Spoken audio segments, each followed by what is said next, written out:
गाजीपुर लोकसभा क्षेत्र से समाजवादी पार्टी के सांसद अफजाल अंसारी को इलाहाबाद हाईकोर्ट से बड़ी राहत मिली है। खबर आ रही है कि हाईकोर्ट ने अफजाल अंसारी के खिलाफ जो ट्रायल कोर्ट ने फैसला दिया था उसको रद्द कर दिया है। यानी अफजाल अंसारी को गाजीपुर एमपी एमएलए कोर्ट ने 4 साल की सजा सुनाई थी। इसके बाद अफजाल अंसारी ने सुप्रीम कोर्ट का रुख किया था। सुप्रीम कोर्ट ने इस पर अंतरिम रोक लगाई थी। ये फैसला इलाहाबाद हाई कोर्ट को लेना था और इलाहाबाद हाई कोर्ट ने फैसला ले लिया है।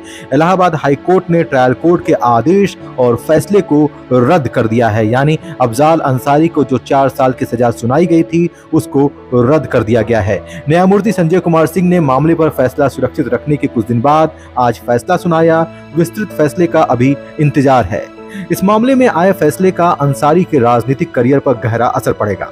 2024 के लोकसभा चुनाव में समाजवादी पार्टी के टिकट पर उत्तर प्रदेश के गाजीपुर निर्वाचन क्षेत्र से जीत हासिल करने वाले अफजाल अंसारी को अगर उच्च न्यायालय ने उनकी सजा बरकरार रखी होती तो उन्हें अपनी संसदीय सीट से अयोग्य घोषित कर दिया जाता। यानी वो सांसद नहीं रहते, लेकिन अब सजा रद्द हो चुकी है तो वो सांसद बने रहेंगे।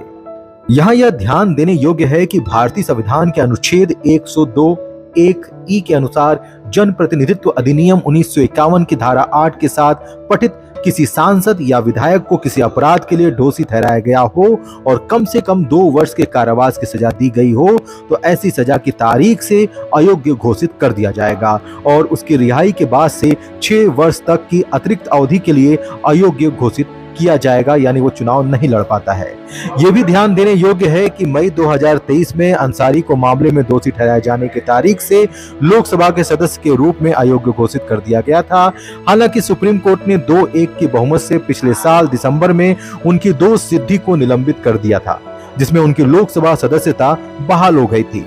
अपने फैसले में सर्वोच्च न्यायालय ने स्पष्ट किया था कि अंसारी को उच्च न्यायालय में उनकी आपराधिक अपील के लंबित रहने के दौरान भविष्य में चुनाव लड़ने के लिए अयोग्य नहीं ठहराया जाएगा और यदि वह निर्वाचित होते हैं तो ऐसा चुनाव उच्च न्यायालय में उनकी आपराधिक अपील के परिणाम के अधीन होगा। तो बड़ी खबर जो है वो इलाहाबाद हाई कोर्ट से है, अफजाल अंसारी को लेकर है, समाजवादी पार्टी को लेकर है कि समाजवादी पार्टी के सांसद अफजाल अंसारी को बड़ी राहत मिली है। जो 4 साल की सजा उनको ट्रायल कोर्ट ने सुनाई थी उसके आदेश को उच्च न्यायालय ने रद्द कर दिया है, उस फैसले को रद्द कर दिया है जिसमें सजा सुनाई गई थी। हाईकोर्ट ने निरस्त कर दिया, हमारी वो अपील अलाउ कर दी। सरकार की तरफ से जो सजा बढ़ाने की अपील थी उसको खारिज कर दिया और मिस्टर पीयूष राय की तरफ से जो रिवीजन था उसको भी खारिज कर दिया।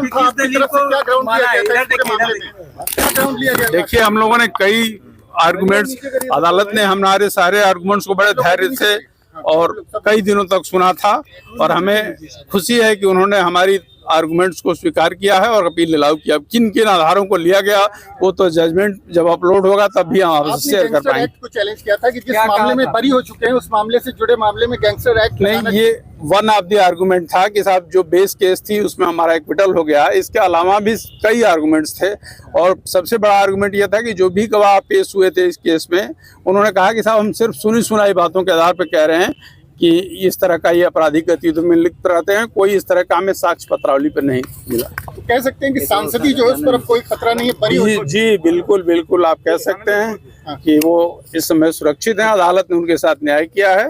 और अच्छा, एक चीज, उनको जो बेल मिली थी वो कंटिन्यू रहेगी? अब बेल का क्या मतलब, जो आप अपील अलाउ हो गई, सजा रद्द हो गई तो बेल का कोई मतलब ही नहीं। आज की डेट में उनके खिलाफ सजा नहीं है, वो निरस्त हो चुकी है हाईकोर्ट। गैंगस्टर खत्म हुआ। जी जी ठीक है जी।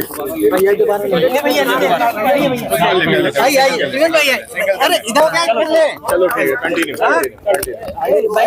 आईडी साइड लगाइए। आप पीछे क्यों हैं, आप आगे आइए। सर ये बताइए कि आज जो हाईकोर्ट ने फैसला सुना, क्या सुनाया है, किस तरीके से आपके क्लाइंट को राहत मिली है?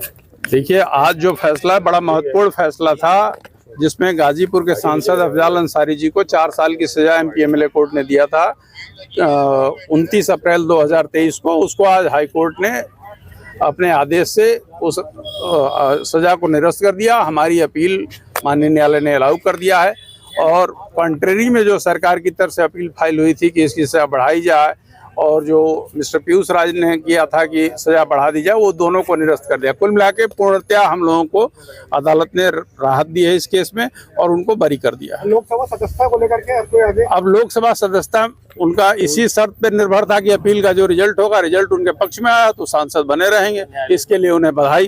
ऐसे कौन से तर्क थे जिसको कि कोर्ट ने माना, क्योंकि लोअर कोर्ट ने अब देखिए वो जजमेंट्स जो है वो 50 पेज से अधिक का है, तो वो सारे तर्क जब अपलोड होंगे तभी आपसे शेयर किए जा सकते हैं। सुनवाई इसकी लगभग 10 दिनों तक चली थी, तो उसके बाद एक डिटेल ऑर्डर हुआ है। अब डिटेल ऑर्डर वेबसाइट पे अपलोड हो जाए तभी शेयर कर पाएंगे किन किन बातों को अदालत ने माना है।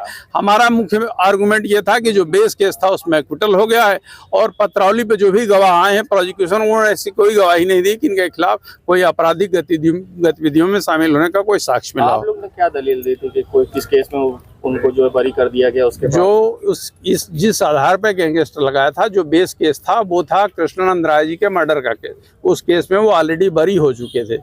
तो हमारा मुख्य तर्क ये था हम लोगों का कि साहब वो जो बेस केस है जिसको आधारित करके आपने दूसरा केस लिखा, चूंकि उसमें बरी हो चुके हैं तो इसमें अब सजा का कोई आधार नहीं। और इसके अलावा भी तमाम आर्गूमेंट्स थे। मैंने कहा ना कि लगभग 10 दिन तक बहस हुई और माननीय न्यायालय ने बड़े धैर्य से हम लोगों के आर्गूमेंट्स को सुना है और माननीय न्यायालय का बहुत बहुत आभार कि उन्होंने हमारे आर्गूमेंट्स को स्वीकार किया। नाम बता। को चुनौती दिया था, ये कहा था कि इनको 4 साल की जो सज़ा दी गई है, अधिकतम सज़ा इनको 10 वर्ष की दी जाए, वह अपील खारिज हो गई। उनके कृष्णानंद राय के लड़के ने जो निगरानी दाखिल किया था कि इनको सज़ा बढ़ाई जाए और वह भी रद्द कर दी गई।